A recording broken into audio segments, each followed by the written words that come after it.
They say karma is patient. It does not rush. It does not warn you. It does not send a text message or knock on your door. It simply waits. And when the moment is right, when every piece is finally in place, it arrives all at once. This is a story about a woman named Diana Marsh, a woman who spent years clawing her way up the corporate ladder, convincing herself that ambition justifies everything. She was wrong, and the worst part, she never saw it coming, because the person who brought her down was someone she had spent years looking right through. This is the Karma Diaries, and today we are talking about the promotion. Hargrove & Bell was a mid-sized marketing agency based in Chicago. Not a flashy corporation with a famous name, but the kind of place where careers were built quietly, where a smart person could rise steadily if they worked hard, played their cards right, and kept their head down. That is exactly what Marcus Webb had been doing for 3 years. Marcus was 29 years old, a junior strategist with a sharp mind, a quiet demeanor, and an almost irritating ability to stay calm under pressure. His coworkers liked him. His clients trusted him. And his ideas, when he actually got to present them, were good. Really good. The problem was Marcus rarely got to present them himself, because Diana Marsh was always standing in the way. Diana was 38, a senior account director, and she had been at Hargrove & Bell for 9 years. She knew where everybody was buried, which executives liked, which kind of flattery, and exactly how much work she needed to do versus how much she could redistribute to people like Marcus. She was not lazy. That would be too simple. Diana was strategic in a very particular, very selfish way. She understood that in corporate environments, credit is a currency, and she had no intention of sharing it. Marcus reported directly to Diana, and for 3 years, he had done everything she asked. He researched, he drafted, he revised, he stayed late, he came in early, and Diana presented his work as her own. It started small, a concept here, a slide there. She would tweak a word or two and put her name at the top. Marcus noticed but said nothing. He was new. He told himself it was just how things worked. He would have his moment eventually, but eventually kept not coming. In the spring of his 3rd year at the company, Marcus had an idea. Not just a good idea, a great one. Hargrove & Bell had been struggling to win a pitch for a major lifestyle brand called Vela. It was the kind of account that could transform the agency, worth nearly $4 million annually. The senior leadership team had already submitted 2 unsuccessful proposals. Everyone was frustrated. Morale was low. Marcus spent 3 weeks on his own time developing a completely new campaign concept. He called it the Quiet Luxury Index, a strategy built around the idea that modern consumers were moving away from loud branding and toward understated authenticity. He had data, he had visuals, he had consumer psychology research to back every single claim. It was, without question, the best work of his career. He brought it to Diana. She sat across from him in the glass-walled conference room, reading through every page, and Marcus watched her expression shift. The slightly bored look she usually wore when reviewing his drafts slowly changed into something else, something focused. She looked up at him and said, "This is interesting. Let me think about whether it's ready to go upstairs." Marcus nodded. He went back to his desk. He waited. 3 days passed. Then Diana sent a company-wide email announcing that she would be presenting a new campaign concept for Vela to the executive team on Friday. She did not mention Marcus.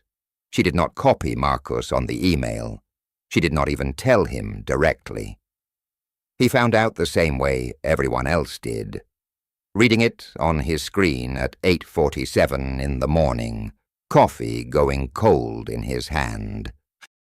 Now here is where most people would storm into their boss's office, demand credit, make noise, send a furious email they would regret. Marcus did none of those things.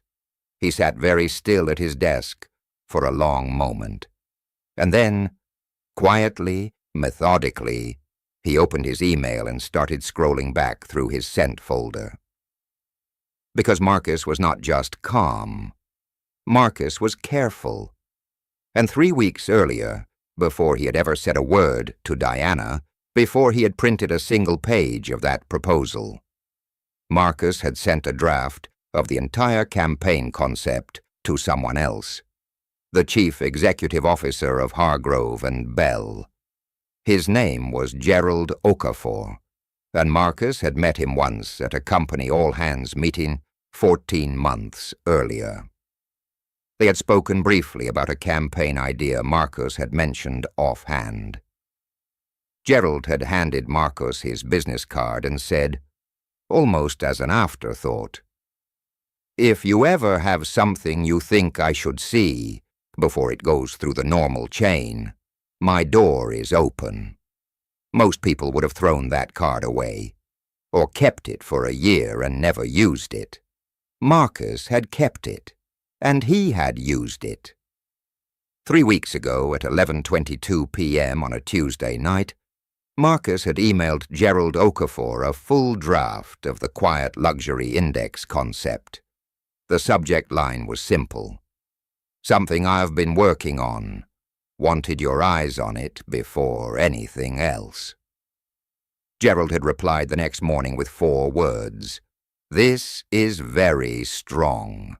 That was all. No promises, no indication of what would happen next. Marcus had not told anyone about the exchange, not a colleague, not a friend from another department. He had simply gone to Diana the next morning, presented the work as if nothing had happened, and waited. He waited to see what she would do. She did exactly what he thought she would do. Friday arrived. Diana walked into the executive conference room on the 14th floor, carrying a leather portfolio and wearing a blazer she had specifically bought for important meetings. She had memorized every slide. She had rehearsed her talking points in her bathroom mirror. She was ready. Gerald Okafor sat at the head of the table. 3 other senior executives flanked him. Diana opened with confidence. She walked them through the market research, the consumer psychology data, the campaign architecture.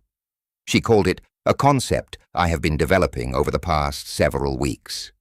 Gerald listened carefully. He asked questions, good questions. Diana answered them smoothly. And then Gerald leaned back in his chair and said, "Diana, I want to ask you something directly, and I want you to think carefully before you answer." Diana smiled. "Of course. Where did this idea originate?" A small pause. "I developed it in response to the challenges we were seeing with the Vela pitch. I felt we needed a fundamentally different angle." Gerald nodded slowly. He reached into the folder in front of him and slid a printed document across the table. It was the email Marcus had sent him 3 weeks earlier, time-stamped, full draft attached, subject line and all. The room was very quiet.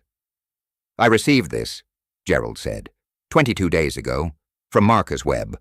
It is, as far as I can tell, essentially identical to what you just presented to us." He paused. "Would you like to revise your answer?"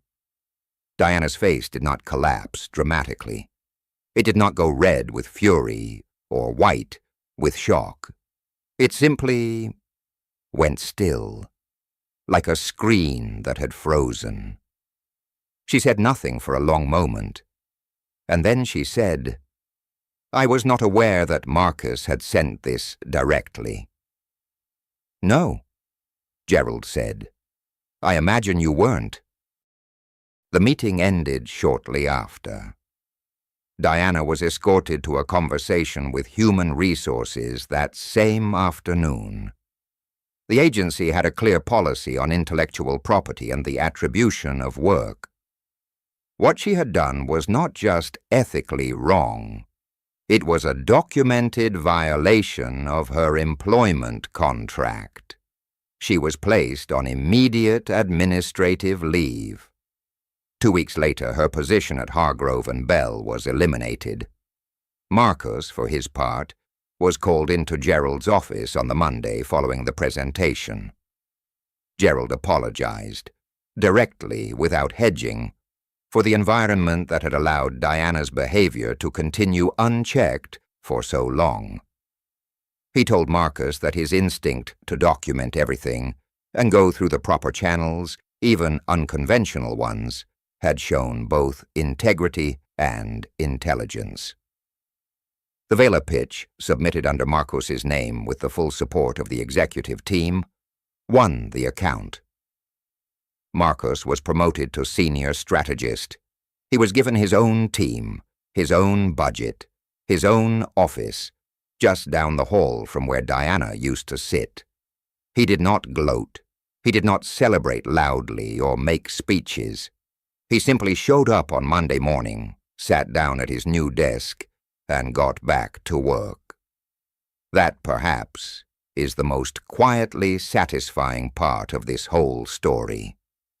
Diana had spent years underestimating Marcus because he was quiet, because he never pushed back, because he never caused a scene. She mistook his calm for weakness, his patience for passivity. She never considered that a person who never panics might simply be a person who never needs to. Karma rarely looks like justice in the movies, loud and dramatic, with a speech and an audience. More often it looks like a time-stamped email sent at 11:22 p.m. on a Tuesday night. It looks like patience, like documentation, like a business card kept in a drawer for 14 months, waiting for the right moment. Marcus Webb did not set a trap. He simply told the truth, early, quietly, and to exactly the right person. And then he waited to see what happened next. Diana Marsh made her choice, and the universe, in its unhurried way, made note of it. That is how karma tends to work. Not with thunder, with receipts. Thank you for listening to the Karma Diaries. If this story found you at the right moment, share it with someone who needs to hear it. And if you have a karma story of your own, real or imagined, drop it in the comments. I read every single one. Until next time, stay patient, stay honest, and remember, someone is always watching.